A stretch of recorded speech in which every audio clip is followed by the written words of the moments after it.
Imebidi nimcheki kabisa Diamond Platinum. Nimemtumia DM message pale Instagram kumuuliza, kaka, ili gari ni la kwetu, tumenunua baba, watu tuanze kusherehekea, tuchanganyikiwe. Msanii Diamond Platinum ameshare video kupitia kwenye ukurasa wake wa Instagram Insta story ikionyesha muonekano wa ndani wa gari la kifahari aina ya Rolls Royce Double R.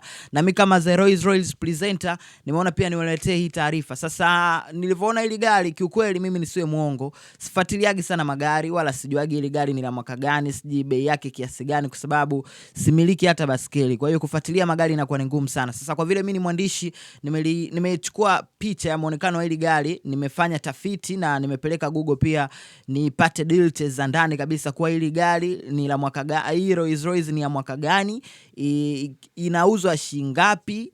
Sasa bei niliyopewa kutoka Google hatari sana. Sasa siwezi nikatui expose ghafla hapa nikisema bana Google ameniambia ile gari ni trilioni 8. Uongo. Sasa wataalamu wa magari ambao mnafahamu magari, naomba tuambizane hapo kwenye comment. Tunahisi hili gari ni Rolls Royce ya mwaka gani na inaweza kaa ni shilingi ngapi pia kwa pesa za Kitanzania. Lakini nafikiri pia kuna baadhi ya wafuasi wangu, followers wangu pia ambao nao ni wataalamu kabisa wa kutambua hili gari ni Rolls Royce ya mwaka gani na inaweza kaa ina cost bei gani pia kwa pesa taslim za Kitanzania. Drop comment yako chini ya video unaambia unahisi hili gari lina cost bei gani hasa, kwa sababu ukiangalia muonekano wake kabisa ni expensive car, luxury car, wanasema hivyo wataalamu kabisa. Mimi nishamaliza shikagi zangu, lakini na mimi tu nitoe rai kwamba wanasemaje, wanaokudharau siku moja watakusalimia kwa heshima.